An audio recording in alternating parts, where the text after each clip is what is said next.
by Michael J. Chase. And he talks in here about invisible acts of kindness. This is there is an incredible power in the benevolent practice of performing invisible acts of kindness. Thoughts and feelings of love toward another person carry with them an undeniable energy that makes an impact on both the giver and the receiver. They're especially effective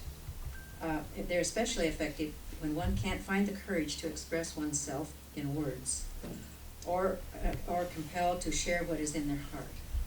Sometimes we just can't get it out. We can do this with our friends and our families and our co-workers and, of course, complete strangers. I recommend performing at least 3 invisible acts of kindness per day. You can do this with someone who appears to be down or having a bad day, or even those who seem completely at ease. At times, I find myself picking out individuals in traffic and directing thoughts of joy and peace their way. This is a great way to pass the time while stopped at a red light. Call me crazy, but I've witnessed people smile for no apparent reason. It's also a wonderful way to build up your own confidence before performing physical acts of kindness. Begin by projecting loving thoughts towards someone, and soon words follow and actions follow. Pretty good thoughts. And then I found in our wonderful love scripture pink book, Love Answers All. These are channel messages from the followers of the present Jesus. And on page 2, Jesus tells us to pour out our hearts to your fellow human beings in perfect safety. You have an infinite amount of love to give. Whether or not it seems to be returned, you will never run out of love. So give it, and give it, and give it. You're entering the Christ consciousness, and your joy is in the loving. Do not be afraid to pour your love out. Let it flow. Give it freely. Your love is an unending river of energy from universal love, and you are an open channel to it. Allow the love to work its miracles in your life. Call upon love. Love provides the greatest answers, the most wonderful solutions. Somewhere in your consciousness, you are aware of the Christhood in everyone you meet. I ask you to let acceptance come into every part of your consciousness. See the Christ in every person, no matter what the appearance or what you think the situation. You can accept this on the higher levels. I ask you now, feel it now, and know it on every level. Pretty stage stuff. Thank you, Jesus. Our speaker this morning is a lady who is just filled with love. She is a very loving lady. She's a loving teacher, and she just dearly exudes this love. I don't know that she's always aware of it, but she does. I know that she always looks for a way to find the perfection in everything that she does. Please help me welcome today, speaking to us on the power of kindness and love. Please help me welcome Reverend Elaine Fuller-Zachey.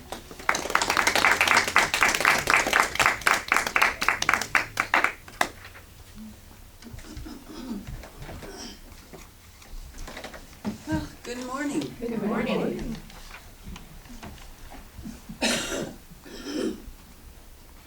I am something here.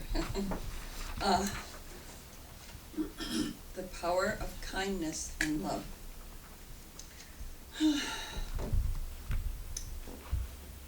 I can look out a window and into what's there and what's beyond there. I know it's kindness and love moving around, forming itself and living and being life. What about its lifing?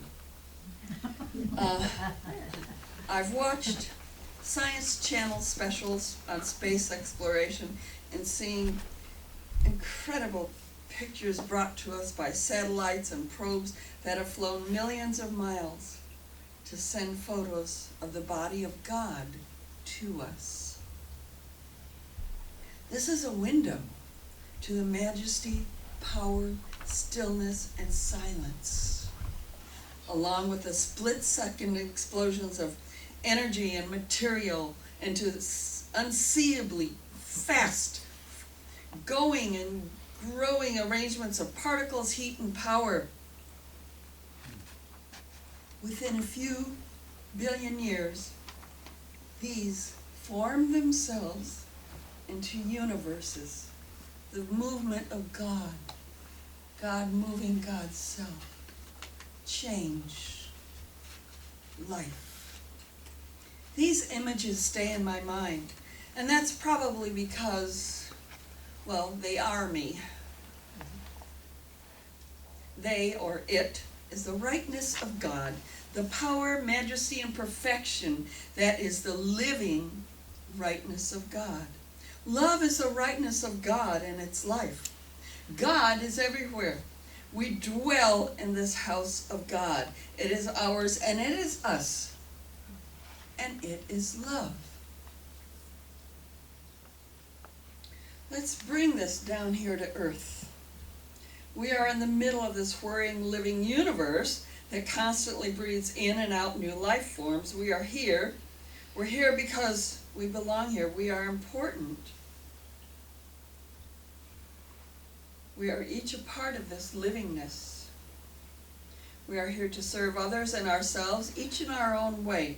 That's expressing kindness of love. It's acting of God, with God, as God. It also makes others here, right? People, animals, rocks, plants, what have you, happy. Think about what I heard co-founder Ann Meyer McKeever say. God is perfection everywhere now. Did you ever hear her say that? How can we see this? How can we explain it? Relate it to love. Because, well, we also hear that God is love. What about love is, well, it's God seeing and knowing God's self in all and treating that self accordingly. I like definitions. Do you like definitions? I think that's a good one. That means God, perfection, sees and loves God in all, and here we are in the middle of it. We're in the middle of it. We see God with our eyes. God sits next to, behind, and in front of us. God is the officer giving us the speeding ticket. The neighbor's dog that pees on our flowers. The tax information that we get in the mail. The jokes that our friend tells us. And we laugh because we are polite and caring, not because it's funny. It's all God. We're swimming in it. It's love.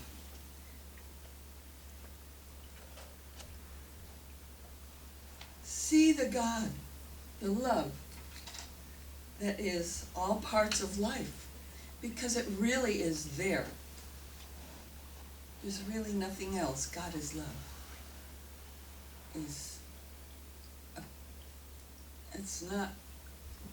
It's beyond God approving of God's self. God doesn't disapprove of God's self. There's none of that conflict in the allness of being. So it's all love, one kind or another. We each express kindness and love in everyday life in our own way. We move within that perfection that God is. God is love. I teach, and so do a zillion other people. It's kind of cozy to be member of this group, although it's huge. It's, my own little school. It's a great group of friends. teachers and staff and students. What we do is important to the students and ourselves too. The students come to the U.S., their new country, to escape poverty, illness, war, natural disasters, and build new, safe lives for themselves and their families. These people are grateful to be here. Most of them are. They build our country. They're productive. God gifted me with the purpose of expressing kindness and love to them in the classroom. I give them information they need, and they learn what they can, want to, and are able to use. It's good. We practice English involved with things like doing applications, taking the bus, going to doctor, and shopping, as well as other things. That's something my inner Christ led me to, and I am grateful for that.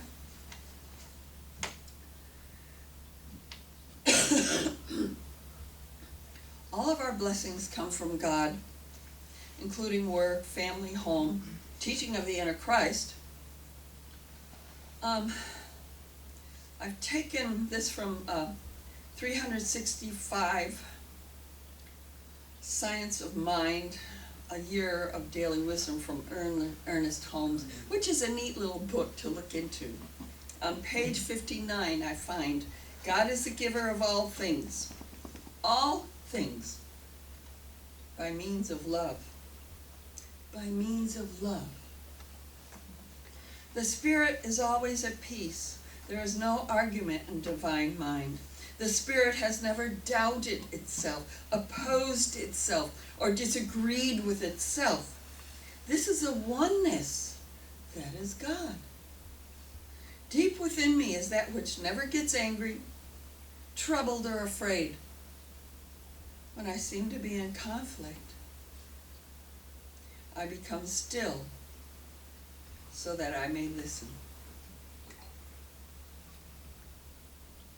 Everything loves, and everything responds to love. It is a universal quality, shared alike by all, the central flame of the universe. So everything loves. We can love in our work and our play. Teaching is just one of the ways that I am in this stream of love, part of it. What about you?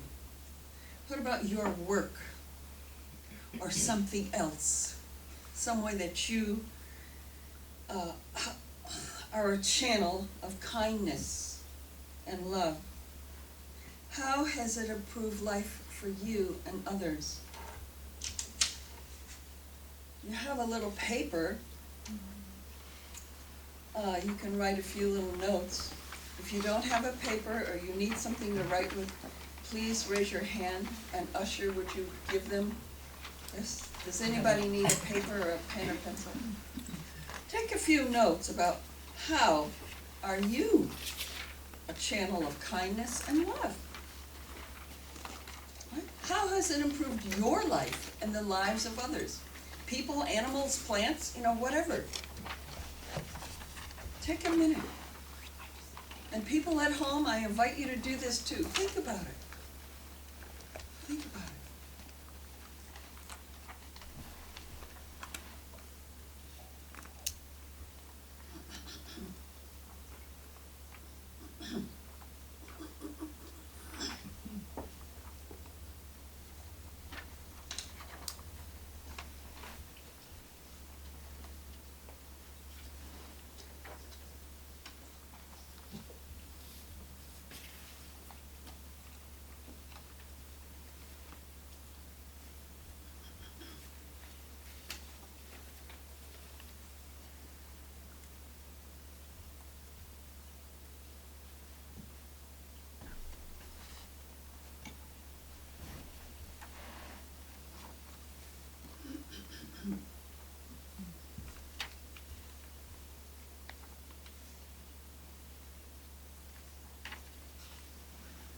Okay, some of you are probably still writing, making little brief notes, but I bet a few are ready to share. How are you a channel of kindness and love? And how has it improved life for you and others? Who would like to share? Yes, please, Bill. So, from the very start, I Okay, I can't hear you. So, from the very start, as you opened up your presentation today, I was starting to make notes. I do that every week, and it just came naturally. And then suddenly I was realizing, oh, kindness, yeah, power of love and kindness. I thought, oh, I know. My brother transitioned on Thursday, and so I was tracking back how I just felt the need. It was like unknowing that I needed to be there every Wednesday, and there was a good excuse to go because there was a recovery group there, and you know, this campfire thing is just built into my lifestyle, and this is an outdoor recovery group that gathers around a campfire, and so I was very, very pleased to be part of that. And so I was just showing up, namely because my brother lived there, but he had nothing to do with those kind of meetings. He just lived there, and so I became part of that family of recovery there. And then the point being that his health was spiraling down, and I wasn't really aware all that much. I made a point to go say hello to him when I get there, and then bing bang boom, I got back from that recovery or a camping event recently, and I got there on a Wednesday, and my buddy said, oh, he's at the hospital. And I was like, whoa. And it went from there, and in 2 weeks he was gone. Wow. Thanks. Thanks. Ciao. It's a heavy thing. Ciao. So we send love and kindness to you. Anyone else? Nancy, yes? Well, for Valentine's Day, my ma used to make a Okay, big deal. please be loud so people can Well, hear. For Valentine's Day, my ma used to make a big deal, so I go to these events, and they're mainly single people, and I brought little Valentines for people, and actually the people that worked at the restaurant, and people came up to me, and they were so taken back that I was giving them all these cards. They're just cheap cards. And people were giving me gifts that worked at the place, and it was so much fun. And one guy came up to me and just said that he remembers it was a good memory, you know, when you're little and everyone got a Valentine. But they were cheap cards from the dollar store. They didn't even have the envelopes. I'm like, oh dear God. But it was fun, and people had so much fun. And so I went to 3 events with this, and it was really fun. And us single people, I think, had just as much fun as couples. So that was I'm just very- saying, you know, we had we made a big deal. And I was kind of taking on what my ma did when I was very young. She just made a big deal that day. It had nothing to do with your situation. So I just kind of wanted to keep that going on. But anyway, I don't mean to go on and on. Thank you. It was just so much fun. So it was And just sorry about your good for you brother. and good for them, and it was definitely a circular lifting and loving experience. I'm sure we have other things we can relate, but let's move on for now. I want to read a little something from this book. It's Jesus, Buddha, Krishna, and Lao Tzu, The Parallel Sayings, edited by Richard Hooper. It's a story, I'll tell you this, it's about a Jewish rabbi and his wife, okay, and a member of a white supremacist group who hated Jews broke into their synagogue along with his other people who did this. They destroyed a lot of it, defacing the surfaces with racial slurs and seemingly horrible things, and instead of calling the police, the rabbi and his wife went looking for the responsible people.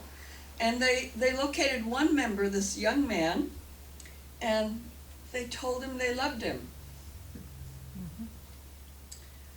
And he was disarmed and shocked, and when the rabbi invited him to dinner at their home, he said yes. He was so stunned, and then he went, and after dinner, they all talked, and the rabbi and his wife learned that as a child, this young man had been abused and unloved, and his parents had been the same kind of bigots that he had expressed. So the couple realized that the man's hatred didn't have anything to do with them. It was just an expression of the young man's own pain and suffering. Life had been hard and cruel to him, so he had become hard and cruel to survive. The rabbi and his wife did not see a hate-filled criminal before them, someone who ought to be vilified and punished. They saw a human being who was desperately in need of love and compassion. As it turned out, love worked a miracle. Not only did the ex-white supremacist voluntarily repair all of the damage his group had done to the synagogue, but he became like a son to the rabbi and his wife. Close. They became the loving parents he never had. This is a true life story, and it shows what love and compassion and kindness can do. They're more than spiritual platitudes. So, we can realize that love, like hate, returns to the sender. We can send out love and give out love, and it returns to us. It heals us, it heals others. So that is the power of kindness and love. It heals. It lifts. And I thank you for your time.